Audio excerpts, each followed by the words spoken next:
Hello, कैसे हैं आप लोग। आई होप कब लगे होंगे आपकी जो स्टडी चलेगी बहुत बहुत बेहतरीन चलेगी। तो आज के क्लास में बात करेंगे क्लास 12th के केमिस्ट्री को तमाम क्वेश्चन जो आपके एग्जाम में छपने वाला है। अगर 7 फरवरी याद रखिएगा बाबू, 7 फरवरी के दिन परीक्षा देने जा रहे हो तो इस क्लास को अच्छे तरीके से देख कर जाना, क्योंकि इस क्लास से आपके एग्जाम के लिए काफी सारे क्वेश्चन जो है कंफर्म होने वाला है। तो बेहतरीन तरीके से देख कर जाइएगा, एक भी क्वेश्चन को न छोड़िएगा, ठीक है। तो चलिएगा बिना टाइम का क्वेश्चन की तरफ बढ़ेंगे। इससे पहले क्लास को लाइक नहीं किया तो क्लास को सारे बच्चे लाइक कर दो और चैनल को सब्सक्राइब कर दो। जितने बच्चे हो सारे बच्चे क्लास को लाइक करके चैनल को सब्सक्राइब कर दो और हमारे साथ तुम सभी आंसर को लगाते चलना, ठीक है, क्योंकि आज का क्लास जो है धुआं धुआं होने वाला है, ठीक है। चलोगे 1 नंबर क्वेश्चन में क्या कहा जा रहा है कि ईथर का क्रियाशील मूलक क्या होता है। आप कहेगा सर ईथर का क्रियाशील मूलक जो होता है डैश ओ डैश होता है, याद रखिएगा एल्डिहाइड का होता है और ये जो होता है एल्कोहल का होता है, यानी इसका ऑप्शन क्या होगा, सी हो जाएगा, ठीक है ना। 1 का ऑप्शन सी हो जाएगा, याद रखिएगा। एक क्वेश्चन को देखिएगा, जितना हम क्वेश्चन साइड से बतला रहे हैं सारे क्वेश्चन को देखना, ठीक है। चलिएगा 2 नंबर क्वेश्चन में कहा जा रहा है क्या ब्यूटेन कितने आइसो करे के आइसोमर्स जिसे समावयवी कहते हैं, कितने समावयवी होते हैं। ब्यूटेन में कहा गया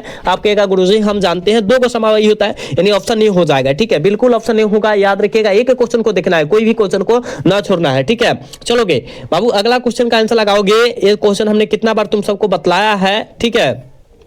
कहा जा रहा है कि द्रवित एथिलीन को उच्च ताप एवं दाब पर गर्म करने से क्या बनता है। गर्म करने से जो बनेगा वो क्या बनेगा, तो आप कहेगा सर वो जो बनेगा पॉलिथीन बनेगा, ऑप्शन सी हो जाएगा। याद रखिएगा बाबू क्लास को लाइक करते चलना है, ठीक है, और सब्सक्राइब नहीं किए हो तो सब्सक्राइब भी करते चलना है तुम सबको। चलोगे अगला क्वेश्चन देखो, यहाँ जो है 4 नंबर क्वेश्चन में कहा जा रहा है क्रिस्टलीय ठोस पदार्थ होते हैं। बाबू क्रिस्टलीय ठोस पदार्थ जो होता है असमदैशिक होता है और अक्रिस्टलीय ठोस पदार्थ जो होता है समदैशिक होता है। उल्टा होता है इसमें, ठीक है, उल्टा होता है रे बाबू, याद रखना। बिल्कुल ऑप्शन बी हो जाएगा 4 का, याद रखना। चलोगे अगला क्वेश्चन, यहां जो है 5 नंबर क्वेश्चन में क्या कहा जा रहा है कि सहसंयोजक क्रिस्टल का उदाहरण कौन है। बाबू सहसंयोजक क्रिस्टल का उदाहरण जो है कौन है पता है। आप कहेगा सर हीरा भी है ग्रेफाइट भी है, यानी क्या हो जाएगा, ऑप्शन सी हो जाएगा, ठीक है ना। याद रखिएगा ऑप्शन सी हो जाएगा। और सहसंयोजक ठोस को ही नेटवर्क ठोस कहा जाता है, याद रखना, ठीक है। चलोगे अगला क्वेश्चन का आंसर तुम सब बतलाओगे बाबू। देखो क्या कहा जा रहा है, कहा जा रहा है निम्नलिखित में से कौन क्रिस्टलीय ठोस पदार्थ नहीं है। कौन जो है क्रिस्टलीय ठोस पदार्थ का उदाहरण नहीं है, क्वार्ट्ज ग्लास यानी SiO2 ये जो है क्रिस्टलीय ठोस पदार्थ का उदाहरण नहीं है, ये अक्रिस्टलीय ठोस पदार्थ का उदाहरण है, याद रखना। यानी ऑप्शन बी हो जाएगा, 6 का ऑप्शन करेक्ट भी होगा, याद रखना। चलोगे अगला क्वेश्चन देखो, यहाँ 7 नंबर क्वेश्चन में क्या कहा जा रहा है निम्नलिखित में से कौन फ्रेंकल दोष तथा सटकी दोष दोनों को प्रदर्शित करता है। फ्रेंकल तथा सटकी दोष दोनों को क्या करेगा, प्रदर्शित करेगा। कौन करेगा, जल्दी 7 का आंसर लगाओ तो आप कहेगा AgVR, ठीक है, याद रखिएगा AgVR, याद रखना। ऑप्शन क्या होगा, बी करेक्ट हो जाएगा, ठीक है, ऑप्शन बी हो जाएगा 7 का, याद रखना। अगला क्वेश्चन का आंसर लगाओगे बिलियन के अनुसंख्य गुणधर्म का उदाहरण है। बाबू बिलियन के अनुसंख्य गुणधर्म का उदाहरण कौन है। आप कहेगा सर हम जानते हैं क्वथनांक का उन्नयन है, ऑप्शन सी करेक्ट हो जाएगा, 8 का ऑप्शन सी हो जाएगा, याद रखिएगा। चलोगे यहाँ जो है 9 नंबर क्वेश्चन में क्या कहा जा रहा है निम्नलिखित में से किसका हिमांक अवनमन अधिक होगा। किसका हिमांक अवनमन जो होता है अधिक होता है, तो याद रखिएगा, याद रखना K2SO4 का, ठीक है, K2SO4 का हिमांक अवनमन अधिक होगा, यानी ऑप्शन क्या होगा, ए हो जाएगा। 9 का ऑप्शन ए होगा बाबू, याद रखना, क्योंकि पूरे गैस हम अपने तरफ से पूरे गैस क्वेश्चन लाए हैं,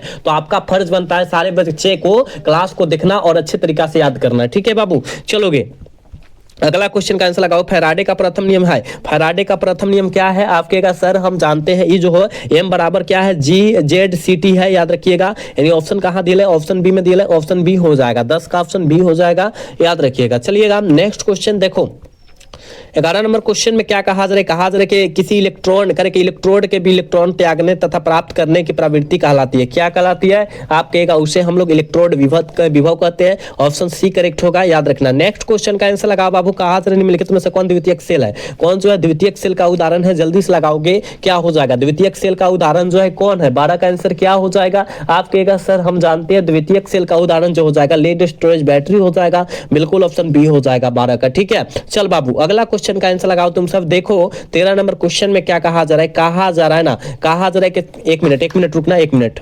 हाँ आप देखो कहा जा रहा है ना कि सेल में रिडक्स अभिक्रिया होने के लिए सेल का विद्युत वाहक बल होना चाहिए।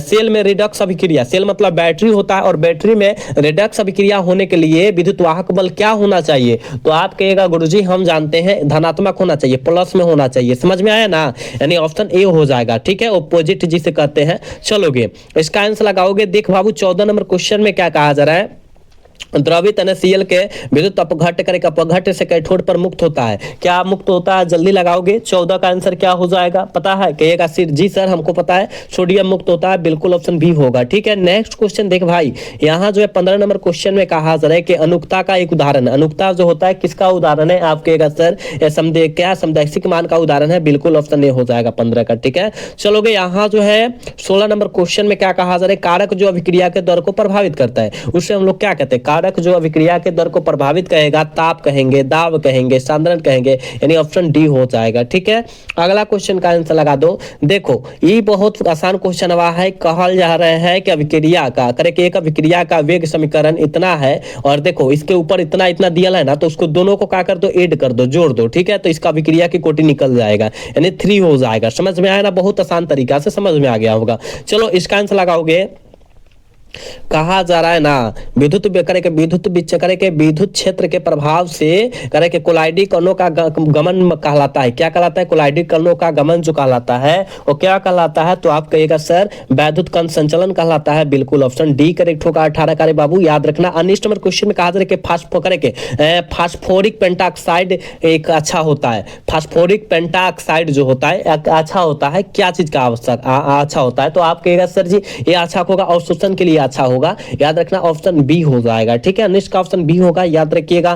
कहा जरा 20 नंबर क्वेश्चन में कि अधिशोषण की क्रिया होती है। बाबू अधिशोषण की क्रिया क्या होती है? तो आप कहेगा सर अधिशोषण की जो क्रिया होगा ना वो क्या होगा? पृष्ठीय घटना पर होगा, यानी ऑप्शन बी हो जाएगा। ठीक है, 20 का ऑप्शन बी होगा। याद रखना।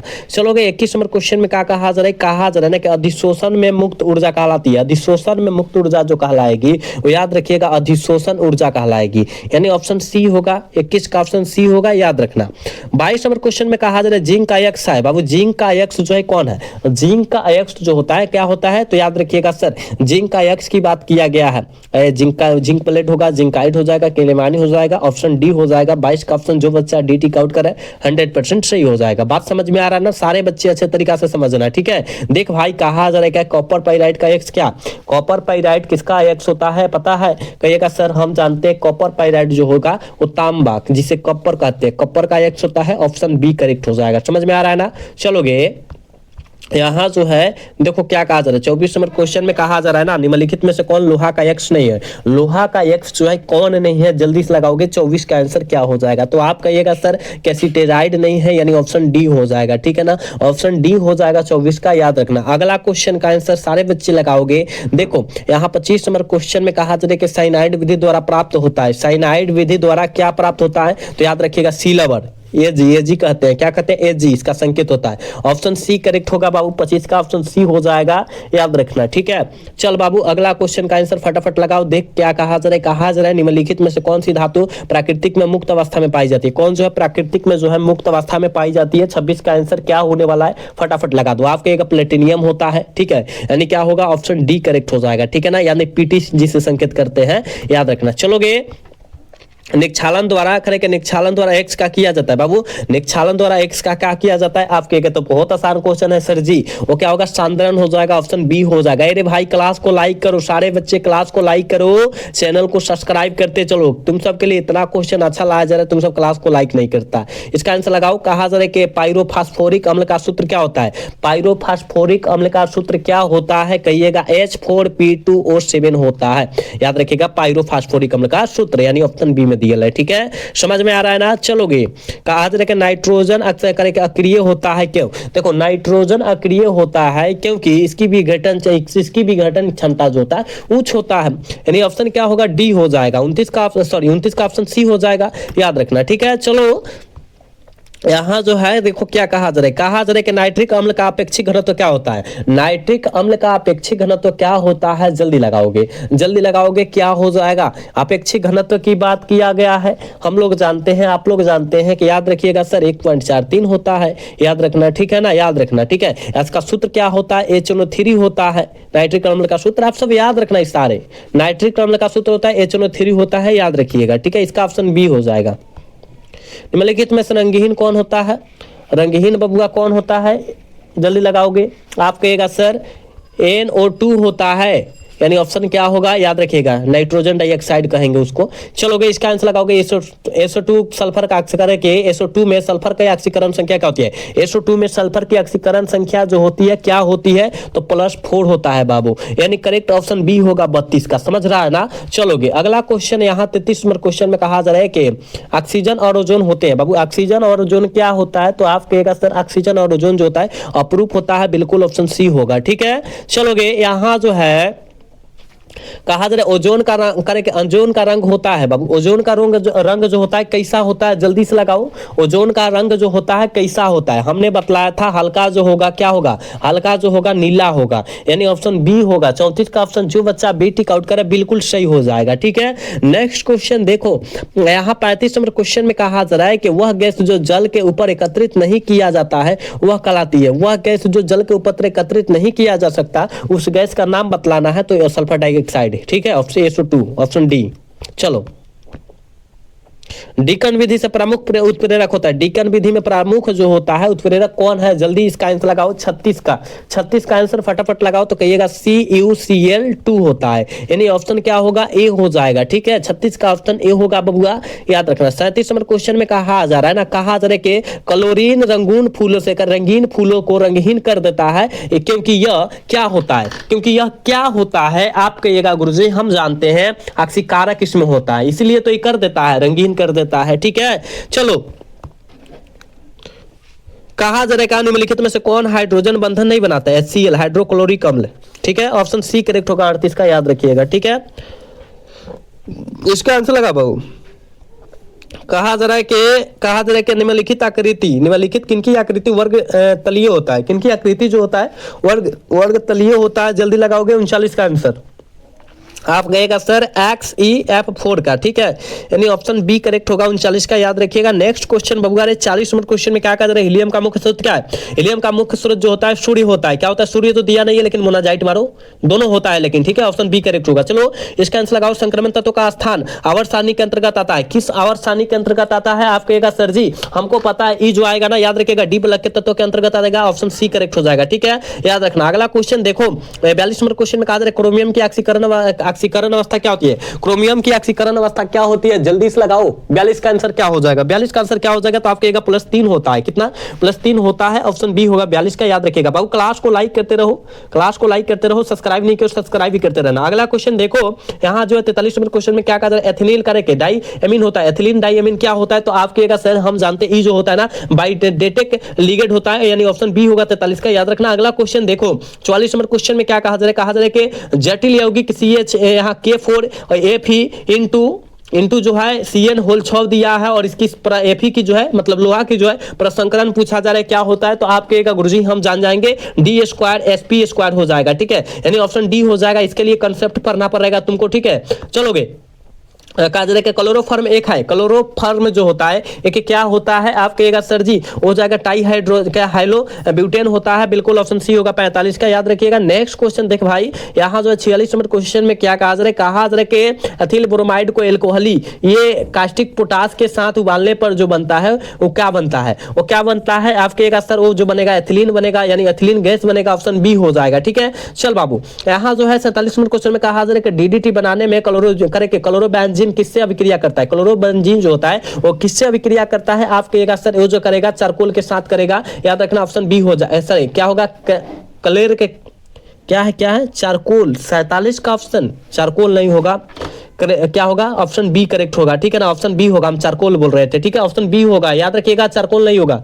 चलो कहा जा रहा है फियन का सूत्र क्या होता है? और हमने बतलाया था फियन का सूत्र हम काफी बार आपको बतलाया है, CCl2F2 होता है, यानी ऑप्शन क्या होगा? ए हो जाएगा। ठीक है, नेक्स्ट क्वेश्चन देख भाई, यहाँ जो है 49 नंबर क्वेश्चन में क्या कहा जा रहा है कि एल्कोहल में रहता है। एल्कोहल में क्या रहता है? कहने का मतलब एल्कोहल का क्रियाशील मूलक क्या होता है? -OH होता है। ठीक है, एल्डिहाइड का ई होता है, ये जो है एमीन का होता है, ये सब याद रखना तुम सब। ठीक है, चलो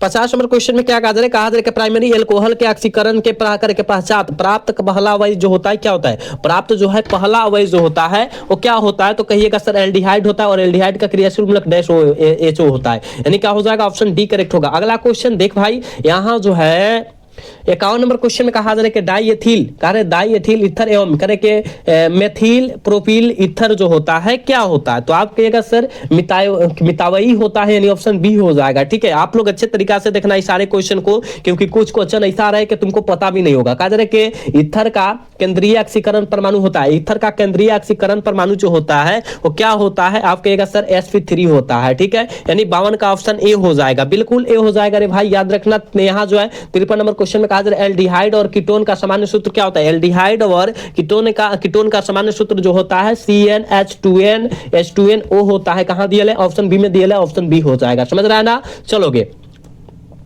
आईपीएसी प्रणाली में एसीटोन का नाम क्या है? आईपीएसी प्रणाली में एसीटोन का जो नाम है वो क्या है? तो प्रोपेनोन। ठीक है, ओन ग्रुप का है, यानी ऑप्शन सी हो जाएगा 54 का। चलोगे, यहाँ जो है 55 नंबर क्वेश्चन में क्या कहा जा रहा है? निम्नलिखित में से कौन करेगा फेल्हिंग विलयन को करे अवकृत नहीं करता है? कौन नहीं करता है? 55 का आंसर क्या होता है? हो जाएगा। तो आप कहिएगा सर एसिटिक अम्ल। एसिटिक अम्ल का सूत्र पता है, याद रखिएगा CH3COOH। ठीक है ना, COOH होता है, यानी ऑप्शन बी हो जाएगा 55 का, याद रखना। अगला क्वेश्चन देखो, 56 नंबर क्वेश्चन में कहा जा रहा है कि एमीन करके एमीन किसके करके व्युत्पन्न होता है? एमीन जो होता है किसके व्युत्पन्न होता है? जल्दी लगाओगे, जल्दी लगाओगे। आप कहेगा सर ए जो होता है NH3, क्या NH3 अमोनिया के व्युत्पन्न होता है, ऑप्शन सी हो जाएगा।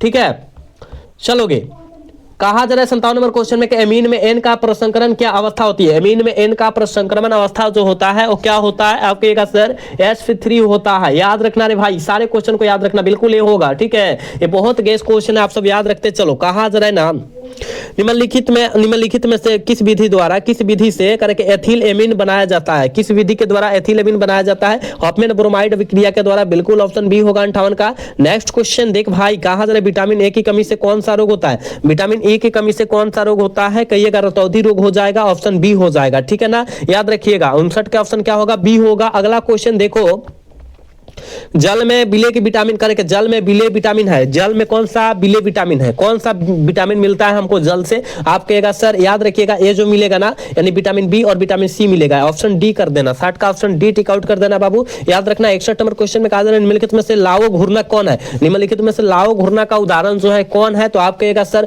फ्रुक्टोज है, यानी ऑप्शन बी हो जाएगा 61 का। चलोगे, अगला क्वेश्चन का आंसर लगाओगे। देखो, सुक्रोज का जल अपघटन क्या कहलाता है? सुक्रोज का जल अपघटन जो कहलाता है क्या कहलाता है? तो आप कहेगा सर सुक्रोज का जल अपघटन इन्वर्शन कहलाता है, बिल्कुल ऑप्शन डी हो जाएगा 62 का। चलोगे, यहाँ जो है देख बाबू 63 में क्वेश्चन में कहा जा रहा है कि जीव जंत करके जीव तंत्र में एंजाइम है, जीव तंत्र में एंजाइम जो होता है क्या होता है? ऑक्सीजन का परिवहन करते हैं, यानी ऑप्शन सी करेक्ट होगा, याद रखना। नेक्स्ट क्वेश्चन देख भाई, यहाँ जो है 64 नंबर क्वेश्चन में कहा जा रहा है फेकर के फिनॉल निम्नलिखित में से किसके निर्माण में प्रयुक्त होता है? फिनॉल जो होता है किसके निर्माण में प्रयुक्त होता है? तो बेकेलाइड, यानी ऑप्शन ए हो जाएगा 64 का, याद रखिएगा। 65 नंबर क्वेश्चन में कहा जा रहा है कि स्वबहुलक का उदाहरण क्या है? स्वबहुलक का उदाहरण क्या है? जल्दी लगाओगे तो लाइलन 6 है, क्या ना लाइलन 6 है केवल, ऑप्शन एक मिनट, हाँ लाइलन 6 हो जाएगा। ठीक है, ऑप्शन ए हो जाएगा। 66 का ऑप्शन करेक्ट ए हो जाएगा, याद रखिएगा। एक मिनट, स्वबहुलक का उदाहरण क्या है? 65। ठीक है, लाइलन 6 मारना। ठीक है, लाइलन 6 मारना। ठीक है, ऑप्शन बी मारना इसका बाबू। ठीक है, बी हो जाएगा इसका करेक्ट।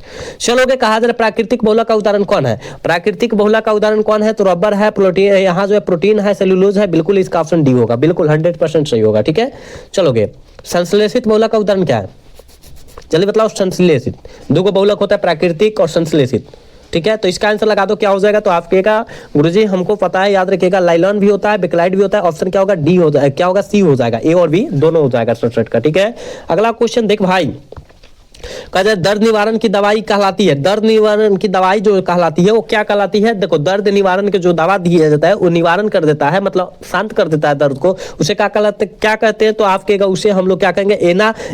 एनल जेसिक कहते हैं, ऑप्शन बी हो जाएगा। ठीक है, अगला क्वेश्चन 69 नंबर क्वेश्चन में कहा जाए एंटासिड की प्रकृति होती है। एंटासिड की प्रकृति जो होती है क्षारीय होती है, नमकीन जैसा होता है, याद रखना। चलोगे, आज के क्लास के लास्ट क्वेश्चन है, कहा जा रहा है विलयन का अनुसंग गुणधर्म का उदाहरण नहीं है। कहा जा रहा है विलयन का अनुसंग गुणधर्म का उदाहरण जो है कौन नहीं है? तो आज याद रखिएगा प्रकाशीय सक्रियता नहीं है, ऑप्शन बी करेक्ट हो जाएगा। ठीक है, हमने 70 क्वेश्चन कराया है, आप 70 में कितना सही कर पाए ईमानदारी पूर्वक बताइएगा, कोई बच्चा झूठ नहीं बोलेगा। और आज का क्लास कैसा लगा अगर कमेंट करके बताइएगा, अगर अच्छा लगा होगा तो चैनल को सब्सक्राइब और वीडियो को लाइक कर मिलेगा। मिलता है अगला सेशन में। जय हिंद, जय Bharat, tata bye bye, love you.